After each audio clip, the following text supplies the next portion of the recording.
പ്രിയപ്പെട്ടവരെ, ഞാൻ doctor Manoj from Kannur. ഇന്ന് ഞാൻ പറയാൻ ഉദ്ദേശിക്കുന്നത് നമുക്ക് സാധാരണയായി കിട്ടുന്ന ഒരു കേസാണ് ഫൈബ്രോ അഡിനോമ ബ്രസ്റ്റ്. ബ്രസ്റ്റിൻ്റെ ട്യൂമറുകൾ രണ്ട് തരമുണ്ട് പ്രധാനമായിട്ട്, നിങ്ങൾക്കറിയാവുന്ന പോലെ ബിനൈനും മാലിഗ്നൻറ്റും. അപ്പോൾ ഈ ബിനൈൻ കേസുകൾ നമുക്ക് മിക്കവാറും ഹോമിയോപ്പതി ഡോക്ടർമാർക്ക് ധാരാളം കേസ് കിട്ടാറുണ്ട്.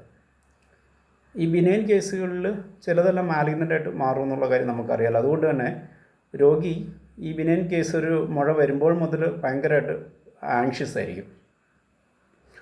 ഇപ്പോൾ സ്വയം സ്ഥാന പരിശോധനകളൊക്കെ യൂട്യൂബ് നോക്കിയും മറ്റുള്ള മീഡിയ വഴിയും പഠിച്ചിട്ടുള്ളതുകൊണ്ട് എല്ലാവരും ഒരുപക്ഷെ നേരത്തെ ഒരുവിധം വിദ്യാഭ്യാസമുള്ളവരെല്ലാം നേരത്തെ ഇത് കണ്ടുപിടിക്കുകയും നമ്മുടെ അടുത്ത് റിപ്പോർട്ട് ചെയ്യുകയും ചെയ്യും.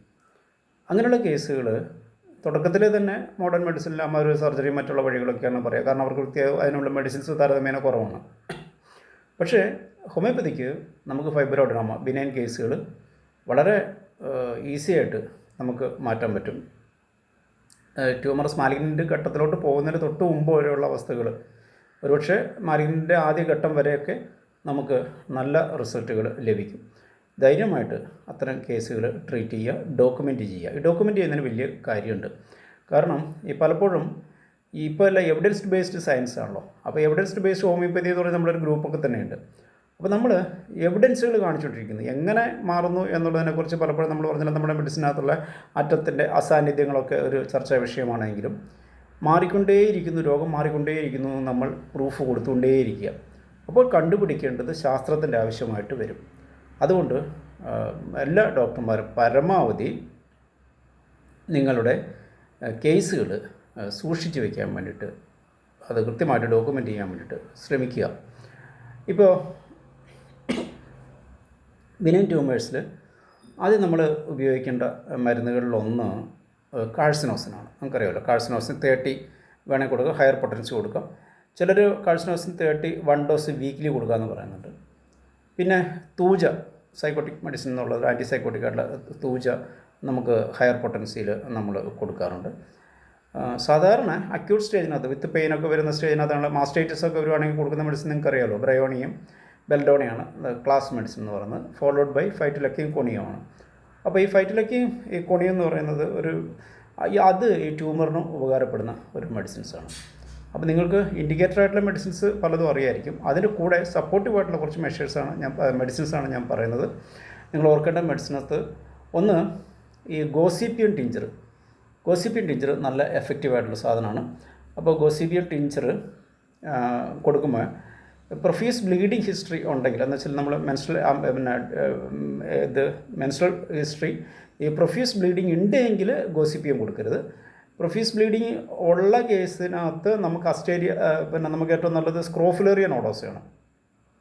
സ്ക്രോഫുലേറിയ നോഡോസ് ഈവൻ ബ്രസ്റ്റ് ഇത് ഫൈബ്രോ അഡിനോമ വിത്ത് ആക്സിലറി ലിംഫഡിനോപ്പതി ഒക്കെ വരുന്ന കേസിനകത്ത് നമുക്ക് ഉപകാരപ്പെടുന്നതാണ്. അപ്പോൾ നമുക്ക് അല്ലാത്ത കേസിനകത്ത് ഗോസിപ്പിയൻ ടിഞ്ചറാണ് ഉപയോഗിക്കേണ്ടത്. പിന്നെ നമ്മൾ പൊട്ടൻസി കൊടുക്കുന്നത് നിങ്ങൾക്കറിയാം, അസ്റ്റേരിയ റൂബൻസിസ് നല്ലൊരു മെഡിസിനാണ്, അസ്റ്റേരിയ റൂബൻസിസ് 30. പിന്നെ നമ്മുടെ കാർബോ അനിമാലിസ് നല്ലൊരു മെഡിസിനാണ്. ബെറൈറ്റ അയഡ് നല്ല ഒരു മെഡിസിനാണ്. പിന്നെ നമുക്ക് ബ്രസ്റ്റിന് നാട്രം ഫ്ലൂറിക്കം പെട്ടെന്ന് നമുക്ക് പരിചയമില്ലാത്തൊരു മെഡിസിനാണ്, അതുകൊണ്ട് ഇത് വായിച്ച് നോക്കുക. നാട്രം ഫ്ലൂറിക്കം, സിറിനം. പിന്നെ ടിഞ്ചറുകൾ സിസ്റ്റസ് കനാഡൻസിസ്, ബുഫോറാന 3x ഉപയോഗിക്കും. അക്യൂട്ട് സ്റ്റേജിൽ വരുമ്പോൾ നമ്മൾ എപ്പിസ് ഉപയോഗിക്കും.